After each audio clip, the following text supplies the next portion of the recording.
व जो अन्याय सामान्य शेतकऱ्यांवर होत आहे त्या अन्यायाच्या विरोधात जो लढा आपण सर्वांनी मिळून त्या ठिकाणी उभा केला आणि त्या लढ्याला नाव हे शक्तीपीठ महामार्ग संघर्ष समिती असं जे ठेवण्यात आलं.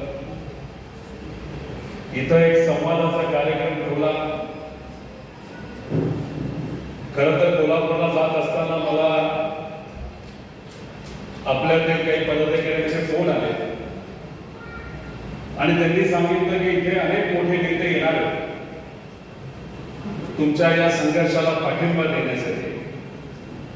तर त्यांनी विनंती केली की तुम्ही सुद्धा म्हणजे मी सुद्धा इथं येऊन आपला एक कार्यकर्ता म्हणून या संघर्षाला पाठिंबा द्या. जेव्हा सामान्य लोक लढत असतात आणि प्रामाणिक हितासाठी लढत असतात, प्रामाणिक मागण्यांसाठी लढत असतात, तेव्हा पवारांचा पाठिंबा हा आपल्या सर्वांना असतोच हे सांगण्यासाठी मी खरं तर इथं म्हणालो आहे. थोड्या वेळाने या संघर्षामध्ये आपल्या बरोबर ज्यांनी साथ दिली असे राजू शेट्टी साहेब येणार, विश्वजित भैया सुद्धा येतील, जयंत पाटील साहेब आपल्याला पाठिंबा देण्यासाठी इथे येतील. त्याच्याचबरोबर या संघर्षामध्ये आपल्या बरोबर ॲडव्होकेट दीपक भाऊ लाड असतील, बाबा जाधव असतील, विक्रमभाऊ पवार असतील, शुभमभाऊ पवार असतील, रतनभाऊ पाटील असतील, सुधीरजी जाधव, तसंच मोहमनी भाऊ, गणेशजी शिवाळे, नितीनजी चव्हाण, त्याच्याचबरोबर गोरे भाऊ असतील व त्याच्याचबरोबर आपल्याला पाठिंबा देण्यासाठी इथं अरुण दादा लाड असतील, ते येथील किरण भाऊ असतील, बरेच मान्यवर या ठिकाणी येणार आहेत. मी आपल्या सर्वांना एवढंच सांगेन की हा जो तुमचा लढा आहे तो तुमच्या सर्वांच्या हितासाठी आहेच, पण शक्तीपीठ महामार्गा पाठीमागे आर्थिक गणित काय हे तुम्ही सर्वांनी समजून घेतलं पाहिजे. ठीक आहे, तुम्ही तुमच्या शेतीसाठी, तुमच्या हक्कासाठी लढता. शेतीवर आपलं घर चालतं, आपल्या घरासाठी 4 पैसे आपल्या हातामध्ये येतात, त्याच्यामध्ये आपण मुलामुलींचं शिक्षण तिथं करतो, लग्न करतो. जर छपराचं घर असेल तर ते चांगलं पत्र्याचं असावं, पत्र्याचं असेल तर सिमेंटचं व्हावं. हे साधं स्वप्न मनामध्ये ठेवून तुम्ही सर्वजण कष्ट करत असतात. एखादा महामार्ग नाहीतर एखादी बिल्डिंग नाहीतर कुठलीही वास्तू जर सरकार त्या ठिकाणी बांधत असेल तर तिथे असताना शेतकऱ्यांना विश्वासात का घ्यावं लागतं? कारण का त्या जमिनीचे मालक हे सरकार नाही, त्या जमिनीचे मालक हे आमचे शेतकरी त्या ठिकाणी. तुम्ही म्हणाल सरकारला याच्यातून काय फायदा नाही? छोटी छोटी गणितं मी तुम्हाला सर्वांना सांगतो. का तुम्हाला दुर्लक्षित केलं जातं? का शेतकऱ्यांना दुर्लक्षित केलं जातं? का सामान्य लोकांचा आवाज हा दाबला जातो? त्याच्या मागचा अर्थकारण मी इथं तुम्हाला सर्वांना सांगतो. 2023 ला या शक्तीपीठ महामार्गाची घोषणा झाली, बरोबर का नाही? किती हजार कोटीची घोषणा केली होती? 57,000 कोटी.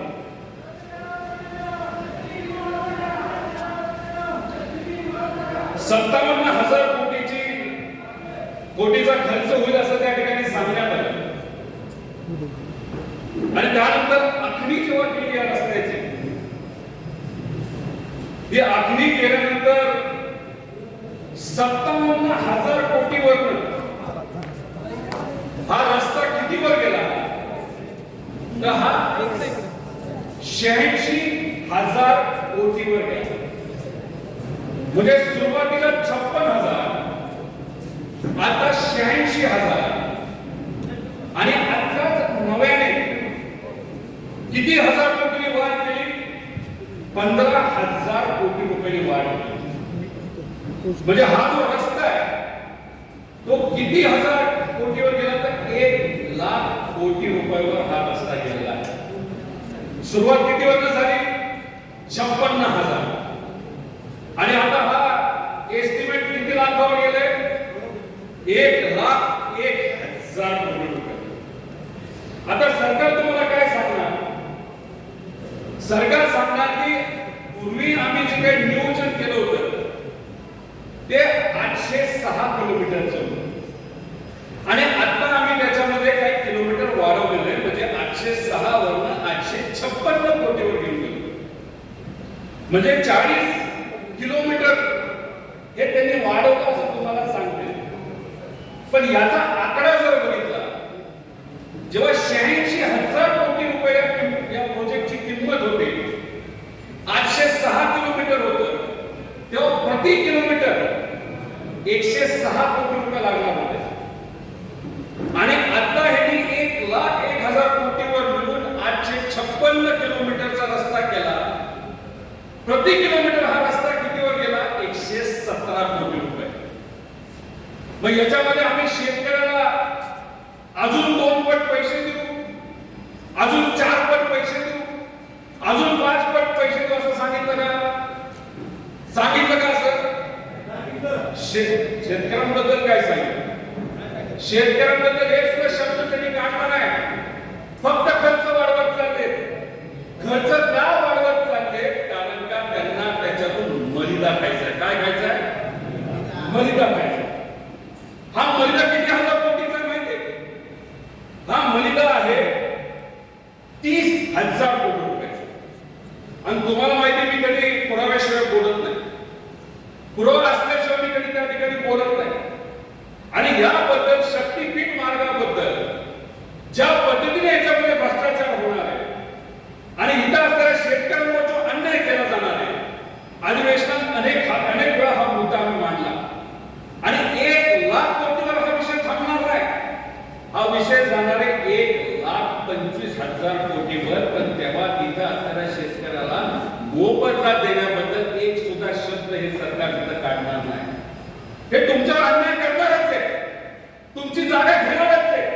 पण आपण एकत्र आल्यामुळे एक खरे लोक जर एक आले तर किती कुणी अन्याय करण्याचा प्रयत्न केला तरी तुमच्या जमिनीला कुणी हात लावू शकत नाही. जर तुम्ही आणि तो प्रामाणिक प्रयत्न हा या ठिकाणी तुम्ही सर्वांनी केला. तुम्ही म्हणाल तुम्ही काय हरवले आपले सांगते. माझ्यावर विरोध सारख्या टप्प्याटप्प्याने त्या ठिकाणी होताना तुम्ही सर्वांनी बघितलंय. बरं उदाहरण घेऊ आपण. ह्याच्यात मी उदाहरण घेतो, हे घेतो उत्तर प्रदेशचं उदाहरण. नितीन गडकरी साहेबांनी नॅशनल हायवेच्या अंतर्गत 550 किलोमीटरचा रस्ता हा उत्तर प्रदेशमध्ये त्या ठिकाणी बांधला आहे. आता हा जो रस्ता किती पदरी आपला शक्तिमार्ग तुम्हाला माहिती आहे? किती पदरी रस्ता आहे? 6 ना? 6 पदरी. किती? उत्तर प्रदेशचा जो रस्ता आहे तो किती पदरी येतात? 8 पदरी आहे. आणि त्या रस्त्याला पर किलोमीटर प्रति किलोमीटर खर्च किती आलाय? 70 कोटी रुपये. किती? आणि आपण कितीला गेलो? 120 कोटी. 70 कोटी कुठं आणि 120 कोटी कुठे? आणि आपल्या या 120 कोटी मध्ये जर बघितलं तर आमच्या शेतकऱ्यासाठी त्यांनी अतिशय कमी पैसे त्या ठिकाणी ठेवलेले आहेत. याच्यामध्ये 17 ते 18% किंमत ही शेतकऱ्यासाठी महाराष्ट्रामध्ये ठेवली. आणि हीच किंमत उत्तर प्रदेशमध्ये 26 ते 30% आहे. म्हणजे महाराष्ट्रामध्ये शेतकऱ्याकडे बघत असताना शेतकऱ्याला पैसे द्यायला लागायलाच नको. शेतकऱ्याचा आवाज दाबला तरी चालेल. महाराष्ट्रातले शेतकरी आपलं ऐकतील अशी भूमिका महाराष्ट्रातल्या नेत्यांची आहे, महाराष्ट्रातल्या सरकारची आहे. त्यामुळे तुम्ही जो हा आवाज आहे, हा आवाज त्या ठिकाणी कमी करून चालणार नाही. तुम्हाला हा आवाज मोठा करावाच लागेल. आणि ठीक आहे, तालुका निहाय तुम्ही इथं बैठका करत आहात, पण उद्या जाऊन तुम्हाला मोठ्या प्रमाणात इतर जिल्ह्यात, इतर तालुक्यातल्या लोकांना सुद्धा तिथे एकत्रित यावं लागेल. पुढच्या काही दिवसानंतर मी माळशिरसला जाणार. तिथं सुद्धा काही कुठेतरी आंदोलन आहे, तिथं सुद्धा त्यांना त्या ठिकाणी पाठिंबा देणार. पण आमचं या सरकारला एवढंच म्हणणं आहे की हे जे काय उत्तर प्रदेशमध्ये 8 पदरी रस्ता बांधण्यासाठी तुम्हाला खर्च येतो 40 कोटी रुपये किलोमीटरला, शेतकऱ्याचा खर्च वगळून. मग 40 कोटी रुपये 8 पदरी रस्ता पर किलोमीटर, प्रति किलोमीटर जर उत्तर प्रदेशमध्ये तुम्हाला खर्च येत असेल रस्ता बांधायला नॅशनल हायवेला, तर या महाराष्ट्रामध्ये तुम्हाला तोच खर्च हा 85 ते 90 कोटी रुपये पर किलोमीटर कसा येऊ शकतो? कितीचा फरक झाला? 50 कोटी रुपये प्रति किलोमीटर फक्त बांधण्यामध्ये फरक झाला. ज्याचा कोणाचा गणित पक्क आहे. 850 किलोमीटर गुणिले 50 कोटी हा जो फरक आहे, किती रुपये येतात? 40,000 कोटी रुपयापेक्षा जास्त. हा कुठे चाललाय पैसा? कुठे चाललाय पैसा? सगळा नेत्यांच्या खिशात चालला. आणि काय केलं जातं? तुम्ही जर आंदोलन केलं तर आंदोलन मोडून काढलं जातं. तुम्ही आंदोलन करण्यासाठी रस्त्यावर आला तर पोलिसांचा वापर केला जातो. का? कारण का या सरकारला, या नेत्यांना तुमचं काहीही पडलं नाही, त्या रस्त्याचं काही पडलं नाही, विकासाचं काही पडलं नाही. फक्त या सरकारमधल्या नेत्यांना काय पाहिजे तर याच्यातून त्यांना दलाली पाहिजे, त्यांना मर्यादा पाहिजे, यातून पैसे कमवायचे. आणि हा पैसा छोटा मोठा नाही, हा पैसा 40,000 कोटीपेक्षा जास्त पैसा फक्त एका प्रोजेक्टच्या अंतर्गत आहे. जयंत पाटील साहेबांचा मतदारसंघ जवळच आहे. तुम्हाला माहित असेल काही दिवसांपूर्वी एक मराठी महाराष्ट्राचा छोटा कॉन्ट्रॅक्टर पाटील नावाचा, त्याने आत्महत्या केली का नाही? कशासाठी केली? सरकारकडून त्याला पैसे दिले जात नव्हते त्यांनी केलेल्या कामासाठी. असे मराठी कॉन्ट्रॅक्टर या महाराष्ट्रामध्ये किती आहे? तर हजारो आहे. आणि त्यांचं किती प्रलंबित पैसे? 1,00,000 कोटी रुपयाचं देय बाकी आहे.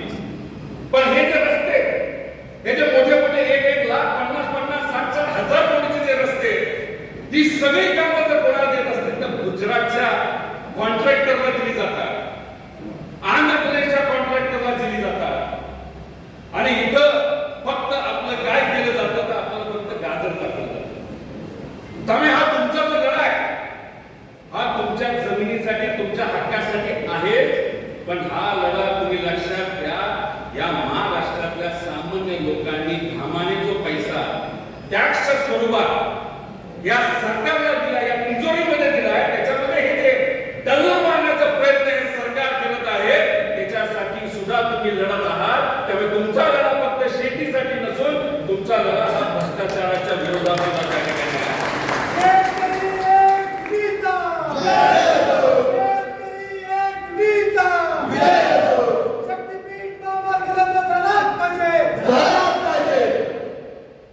त्याच्याच बरोबर या रस्त्याला पर्यायी रस्ता आहे का?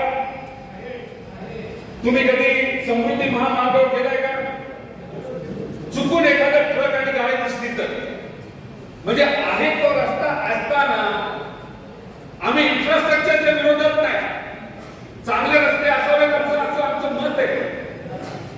पण आमचा शेतकरी जेव्हा या सरकारला विचारतो आमचं शेतातलं पीक अडचणीत आलंय, पाऊस कमी पडलाय, भाव पडले, आमची कर्जमाफी करा, आमच्याकडे नाहीत पैसे, आम्ही बँकेला पैसे देऊ शकत नाही, सरकार आम्हाला काहीतरी मदत करा, तरी सुद्धा सरकार काय म्हणतं आमच्याकडे पैसे नाही. म्हणजे आमचे शेतकरी जेव्हा मागणी करतात स्वतःच्या हक्कासाठी तेव्हा या सरकारकडे पैसा आहे.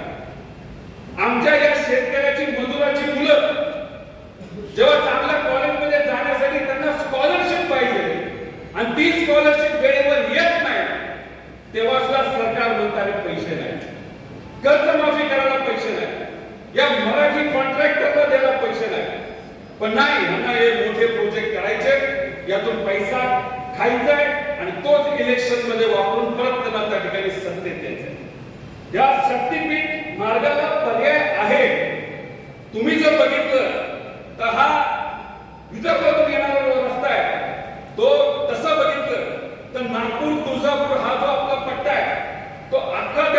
तुमच्या आपला जो समृद्धी महामार्ग आहे त्याला हा एकदम जवळच्या जवळ त्याच्यामध्ये आहे, त्यामुळे तो नाही केला तर समृद्धी महामार्गावरनं आपल्याला ट्रॅफिक करता येतं. आणि इथला जो बघितला रत्नागिरी कोल्हापूर सोलापूर हा जो रस्ता आहे तो ऑलरेडी आहे. मग या नवीन रस्त्याचं कारण काय? कारण याच्यातून त्यांना त्या ठिकाणी पैसा खायचा आहे. त्याच्याच बरोबर तुमची सुपीक जमीन याच्यामधून त्या ठिकाणी जाणार आहे. आणि असं नाही की तुम्हाला खूप चांगला पैसा मोबदला म्हणून त्या ठिकाणी दिला जातो. त्याच्याबरोबर पुराचा धोका या भागातल्या शेतकऱ्यासाठी नागरिकांसाठी मोठ्या प्रमाणात वाढू शकतो. पर्यावरणाला तर धोका आहेच आणि याच्यामुळे आपल्या या राज्य सरकारवर खूप मोठं कर्जाचा बोजा त्या ठिकाणी जाऊ शकतो. तुम्हाला अजून एक गोष्ट माहित आहे का? नाही मला माहित नाही. तुम्हाला नाशिकचा खराब प्रकार माहिती आहे का? माहिती आहे ना? अक्षरशः महाराष्ट्राची लाच त्याच्यामध्ये काढली गेली. असू द्या आहेत ते गुन्हे असतात. या खरा जो भोंदू बाबा होता, महिलांच्या अत्याचार आणि ह्या सगळ्या गोष्टी तुमच्यापर्यंत आल्या असतील, पण या खरा भोंदू बाबाने काही तालुक्यांमध्ये जिथून शक्तीपीठ मार्ग चाललाय तिथं काय घेतलं माहिती का? जमिनी घेतल्या. पण मला सांगा, तुम्ही तुमच्या हक्कासाठी लढताय, हा नाशिकचा भोंदू बाबा शक्तीपीठ मार्गाच्या भागातून जाणारे त्या भागामध्ये जाऊन जमिनी कशा घेतो? तो जमिनी का घेऊ शकतो? कारण का सत्तेतली लोक अशा भोंदू बाबासारख्या माणसांना, काही अधिकाऱ्यांना, काही मोठ्या नेत्यांना आधीच सांगतात की असा असा रस्ता चालू आहे, शेतकऱ्याकडे स्वस्तात तुम्ही जमिनी घ्या आणि जेव्हा सरकार भूसंपादन करेल तुमच्या हातामध्ये टॅक्स न लागणारा पैसा तिथं हातात येऊ शकतो. आणि हे समृद्धी मार्गामध्ये झालेलं आहे. हे शक्तीपीठ मार्गामध्ये सुद्धा बऱ्याच तालुक्यांमध्ये जिल्ह्यामध्ये झालेलं आहे. त्यामुळे तुम्हाला मानलं पाहिजे की तुम्ही तुमची जमीन हातात ठेवली आणि स्वतःच्या जमिनीसाठी त्या ठिकाणी लढताय. पण काही भागामध्ये जमिनी आधीच घेतल्या गेल्या, त्यातून सुद्धा पैसे काही मोठे नेते आणि कॉन्ट्रॅक्टर आणि भोंदू बाबा खराब सारखे लोक त्या ठिकाणी पैसे करतात. त्यासाठी तुम्हाला सांगतो, हा लढा तुम्ही जो लढत आहात तो तुम्ही त्या ठिकाणी अशाच पद्धतीने लढत राहा. आणि या तुमच्या सर्व लढ्यामध्ये आम्ही तुमच्या बरोबर त्या ठिकाणी आहोत. आणि उद्या काही लागलं तरी आम्हाला त्या ठिकाणी सांगा, आम्ही तुमच्या बरोबर आहोत. सर्व सामाजिक पदाधिकारी आणि कार्यकर्ते यांना मला सांगायचं की तुम्ही हा जो लढा या शेतकऱ्यांसाठी लढतात त्यासाठी सर्व संबंध शेतकऱ्यांच्या वतीने की या सर्व सामाजिक कार्यकर्त्यांचं अभिनंदन करतो की तुम्ही एक तिथे लढत आहात. त्यामुळे कशासाठी लढताय, काय लढताय हे सुद्धा तुम्ही जाणून घ्या. तुम्ही तुमच्या हक्कासाठी लढतच आहात, पण याच्यातून जो मोठ्या प्रमाणात भ्रष्टाचार हे सरकार तिथे करत आहे त्यासाठी सुद्धा तुम्ही लढत आहात याची जाण तिथे ठेवा. जाता जाता फक्त मी तुम्हाला सर्वांना एवढंच सांगेन, अजितदादांच्या बाबतीत आम्ही सर्वजण लढताना तुम्ही सगळ्यांनी बघितलं असेल. अजितदादांच्या ऍक्सिडेंट बद्दल आम्हाला शंका आहे, मला शंका आहे. जर मनामध्ये शंका असेल तर साहजिकच आपली अपेक्षा असते की एखाद्या पोलीस स्टेशन मध्ये गेल्यानंतर एफआयआर व्हावा. व अजितदादांची लढत असताना या महाराष्ट्राचे उपमुख्यमंत्री असताना सुद्धा दादांच्या बाबतीत साधा एफआयआर मला या भागात करून दिला नाही, या महाराष्ट्रात करून दिला नाही. मग एक गोष्ट जाणून घ्या, एवढ्या मोठ्या नेत्याच्या बाबतीत नेता गेल्यानंतर जर त्या नेत्याला न्याय देता येत नसेल तर मग सामान्य लोकांची आजची परिस्थिती काय आहे? पण शेवटी लढावं लागतं. आणि जर प्रामाणिकपणे आपण लढलो तर 100% आपला विजय होतो आणि आपल्याला न्याय मिळतो. त्यामुळे दादांच्या बाबतीत आम्ही लढत आहोत आणि मी स्वतः असेल, आमचा परिवार असेल, प्रामाणिक मनाने आम्ही का प्रयत्न करत आहोत तर आमच्या जवळचाच एक व्यक्ती माझा माझ्या काकालाच जर त्यांच्यावर झालेली घटना त्याच्या तपासाच्या बाबतीत आम्हाला न्याय देता येत नसेल तर उद्या एखादा शेतकरी आला, एखादा सामान्य व्यक्ती आला, एखादा विद्यार्थी आला, एका महिलेवर जर अत्याचार झाले ती महिला आमच्याकडे आली, जर आम्ही आमच्या काकाला न्याय देऊ शकत नसेल, नाही तर आमच्या काकासाठीच प्रामाणिकपणे जर आम्ही प्रयत्न करत नसेल तर उद्या जाऊन सामान्य व्यक्ती आला तर त्यासाठी आम्ही कधी प्रयत्न करणार. त्यामुळे दादांच्या माध्यमातून आपण सगळ्यांनी त्या ठिकाणी समजून घ्या की कितीही संघर्ष मोठा असला तरी लढावं लागतं आणि आम्ही ते प्रामाणिकपणे तिथे लढत आहोत. पण जाता जाता शब्द हाही देतो की उद्या जर तुम्हालाही किती अडचण आली तर तुमच्या बरोबर प्रामाणिकपणे आम्ही सर्वजण त्या ठिकाणी तुमच्या बरोबर असो असा शब्द या ठिकाणी देतो. तुमच्या या लढ्याला यश शाळेशिवाय राहणार नाही. कारण तुमची एकजूट आहे. तुमची एकजूट जर तुटली तर मात्र त्या ठिकाणी आपल्याला अडचणी येऊ शकतात. तुम्ही ही एकजूट तशीच ठेवा आणि तुम्हाला लवकरात लवकर त्या ठिकाणी न्याय मिळेल अशी अपेक्षा करू. कारण का हा कॉन्ट्रॅक्ट आता टेंडरला तिथे जाणार आहे आणि टेंडर कोणाला मिळते हे सुद्धा त्या ठिकाणी बघावं लागेल. पण तुम्ही संघर्ष असाच चालू ठेवला, तुमच्या जमिनी सुद्धा वाचतील आणि आपला तिजोरीतला आपल्या गरीबाचा सामान्य लोकांचा पैसा अशा दलालीच्या माध्यमातून जो वाटणा जाणार आहे, वाया जाणार आहे, तो सुद्धा तुम्ही त्या ठिकाणी थांबवणार आहात. तर तमाम महाराष्ट्राच्या लोकांच्या वतीने मी आपल्या सर्वांचंच या ठिकाणी आभार व्यक्त करतो की हा लढा तुम्ही जो उठवलाय, तो जो उभा केलाय, तो तर महत्वाचा आहेच. त्याला यश आल्याशिवाय राहणार नाही असा विश्वास व्यक्त करतो. जय